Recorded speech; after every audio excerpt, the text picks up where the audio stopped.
रस्ता सुरक्षा अभियानाचे औचित्य साधून श्री शिवाजी कनिष्ठ महाविद्यालयाच्या राष्ट्रीय सेवा योजनाच्या विद्यार्थ्यांनी 4 फेब्रुवारी रोजी अकोला शहरातील चौकामध्ये वाहतूक नियमांचे पालन करण्यासाठी जनजागृती करण्यासाठी पथनाट्य सादर केले। स्थानिक जिल्हाधिकारी कार्यालयाजवळील HDFC चौक, खुले नाट्यगृहाजवळील चांदेकर चौक येथे सदर पथनाट्य सादर करण्यात आले। सदर पथनाट्यामध्ये वेगाने वाहन चालविणे, मद्यप्राशन करून वाहन चालविणे, वाहन चालविताना मोबाईलवर बोलणे, चुकीच्या बाजूने वाहन चालविणे, दुचाकी चालविताना हेल्मेट परिधान न केल्याने काय दुष्परिणाम होतात याबाबत विद्यार्थ्यांनी पथनाट्याचे सादरीकरण करून उपस्थित लोकांची रस्ते अपघात टाळण्यासाठी वाहतूक नियमांचे पालन करण्यासाठी जनजागृती केली।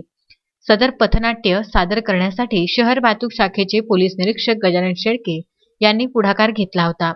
सदर पथनाट्य सादर करण्यामध्ये श्री शिवाजी कनिष्ठ महाविद्यालयाचे प्राचार्य डॉक्टर रामेश्वर भिसे, राष्ट्रीय सेवा योजना अकोला, जिल्हा समन्वयक डॉक्टर संजय तिडके, कार्यक्रम अधिकारी डॉक्टर गणेश खेकाडे यांच्या मार्गदर्शनाखाली रोहन बुंदिले, दिग्दर्शक रस्ता सुरक्षा पथनाट्यमध्ये हर्षल पाटील, अखिलेश अनासने, योगेश राऊत, शुभम जमोदे, माधुरी इंगडे, प्रगती ढोबळे, ईशा मेसरे, अभिजित वानखडे, वैभव चोपडे, अंजली खंडेराव, आम्रपाली दंदी, सचिन काडे, राजश्री इंगडे, वैष्णवी आसेकर यांनी सहभाग नोंदविला।